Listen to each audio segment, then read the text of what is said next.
Вітаю, друзі! Пам'ятаєте цього мотика, якого я ледве-ледве зміг відкрити, де були подуті баночки. Одна із них залишкова, так сказати, яка відірвалася, бо по-іншому не відкривалася. Ну, коротше, в попередньому відео це все. Так, це молодший собрат, якщо цікаво, теж це я збирав зборну селянку. Корпус і плата за Аліка, акумулятори 27700 мої, звісно. Так ось. Тюдінь. І відкриваємо таємницю. Ну, зверху побачили, я думаю, зрозуміли вже. Беньк. Ось так буде.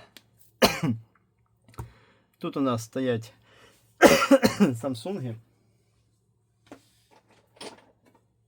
Ось вони.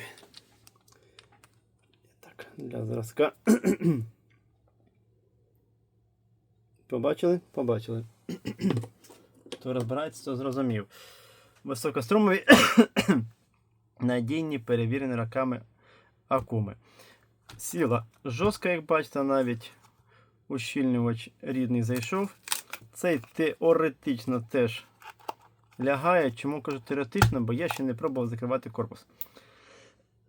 Але для цього його треба підрихтувати, бо коли я відкривав,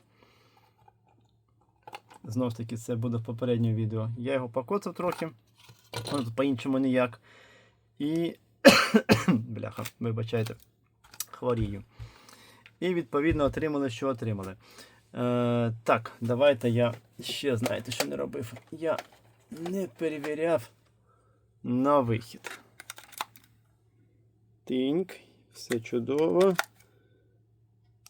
Чудово. І чудово. На вхід перевіряв, бо його треба було активувати. Ці іксошки, коли ви знімаєте, відпаюєте плату. Один контакт, неважливо. У вас контролер нулі показує або взагалі не запускається. В даному випадку він відповідно запустився і показує не нулі. І тут я припаявся. Ну, як бачите, ось так. Плюс туди, а там виходить знизу мінус. Чому припаявся, не приварювався? Тому що я манав, якщо вдруг мені або комусь треба колись відкрити, то проще відпаяти, ніж так, як я розбирав. Коротенько, хто не дивився. Спочатку треба витягнути акумулятори, а вони тут були добротно приварені, трималися, прийшлося відгризати. Так ось, спочатку треба витягнути акумулятори, потім ось ця пластина витягується, а потім тільки можна сити плати. Коротше, розбирається через дупу. Тому матюкався і довго розбирав. А тепер що? Тепер буде щасливий власник, військовий, до речі, зі знижкою військовою, якщо що. Всі ремонти зі знижкою, з великою знижкою військовою робляться.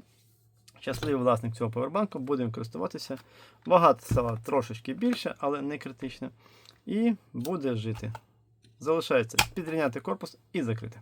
На клей. Простий випадок. Хоча тут не сильно поламалося защілки, але в будь-якому випадку. Наразі традиційно дякую за перегляд. Вподобайку, підписки, коментарі. Слава Україні! Ну і звісно, до зустрічі!